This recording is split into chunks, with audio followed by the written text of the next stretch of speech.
بسم اللہ الرحمن الرحیم۔ السلام علیکم۔ سعودی عرب سے متعلق رات کی کچھ اہم خبریں آپ تمام حضرات سے شیئر کی جا رہی ہیں۔ ویڈیو بہت اہم ہے، مکمل دیکھیے گا تاکہ آپ تمام بھائیوں کو بہترین معلومات مل سکے۔ ویڈیو کو لائک ابھی کر دیں، جیسی مکمل ہو تو اپنے دوستوں سے بھی شیئر کر دی گا تاکہ وہ بھی یہ معلومات جان سکیں۔ دوستو، نومبر دسمبر میں آپ تمام بھائیوں سے جو میں خبریں شیئر کرتا آ رہا ہوں، اس میں وبائی مرض کرونا کے بارے میں پہلی بار یہ میں نے آپ سے بات کی تھی کہ چائنا میں یہ بیماری پھیلنا شروع ہو گئی ہے۔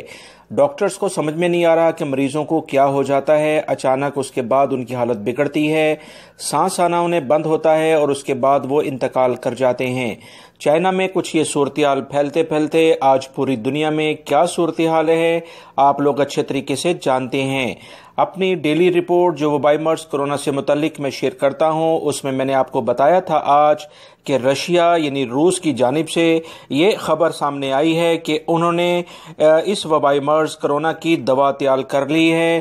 اس کا باقاعدہ آفیشیلی اعلان روسی صدر نے کر دیا ہے، جس کی تفصیلات میں اپنی ویڈیو وبائی مرض کرونا کی جو رپورٹ ڈیلی 4 بجے شیئر کرتا ہوں اس میں پوری تفصیل موجود ہے۔ خبر میں آپ سے ایک اور یہ شیئر کرنا چاہتا ہوں اس تمام ڈیٹیل بتانے کے بعد کہ قازقستان جو کہ رشیا سے آزاد ہونے والا ایک ملک ہے، یہاں پر ایک نئی بیماری جو کہ وبائی مرض کرونا سے بھی زیادہ خطرناک ہے اس نے سر اٹھایا ہے۔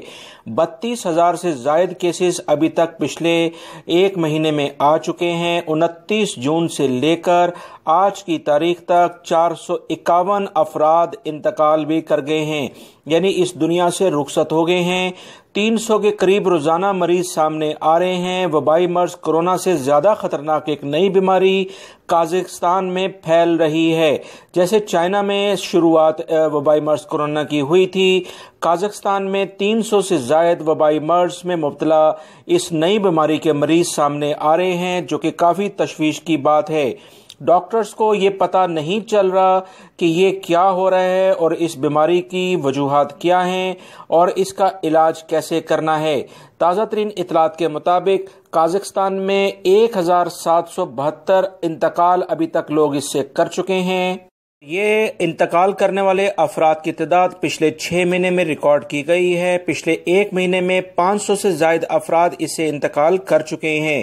یاد رکھیں، وبائی مرض کرونا جب سٹارٹ ہوا تھا تو کچھ یہی حالات تھے۔ آہستہ آہستہ یہ پوری دنیا میں پھیل گیا، مگر یہ نئی بیماری جس کا نام بھی ابھی تک واضح طور پر سامنے نہیں آیا ہے، اس سے مرنے والوں کی تعداد کا ریشو وبائی مرض کرونا سے کہیں زیادہ ہے۔ لہٰذا اللہ رب العزت ہمیں اس طرح کی بیماریوں سے محفوظ رکھے، آمین۔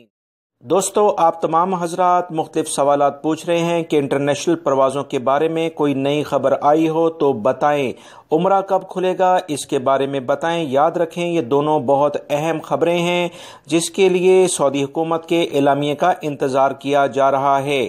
سوشل میڈیا پر اگر کچھ لوگ غلط فہمی عوام میں پیدا کرتے ہیں اور یہ خبریں چلاتے ہیں کہ انٹرنیشنل لیول پر سعودی ایئر لائن کی کوئی فلائٹس چلنے جا رہی ہیں، تو یہ خبریں جھوٹ پر مبنی ہیں اور ان کی اپنی پیدا کردہ ہیں۔ لہٰذا سعودی عرب کے کسی بھی ذرائع سے ایسی ابھی تک کوئی خبر نہیں آئی۔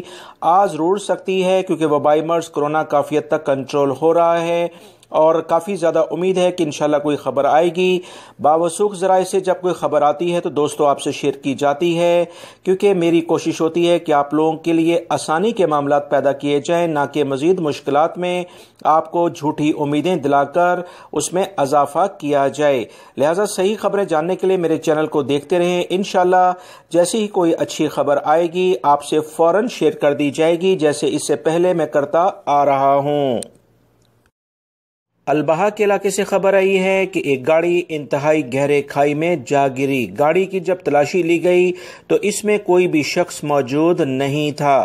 اس بارے میں تمام ادارے تحقیقات کر رہے ہیں کہ گاڑی گرنے کی وجوہات کیا ہیں، کیونکہ گاڑی کافی بری طریقے سے مختلف چٹانوں کے درمیان پھنسی ہوئی ہے، جیسے آپ تصویر میں دیکھ رہے ہیں۔ اس میں موجود ایک 40 سال کا نوجوان ہونا چاہیے تھا، کیونکہ پچھلے جمعرات سے ایک شخص جس کی ایک گاڑی ہے وہ اپنی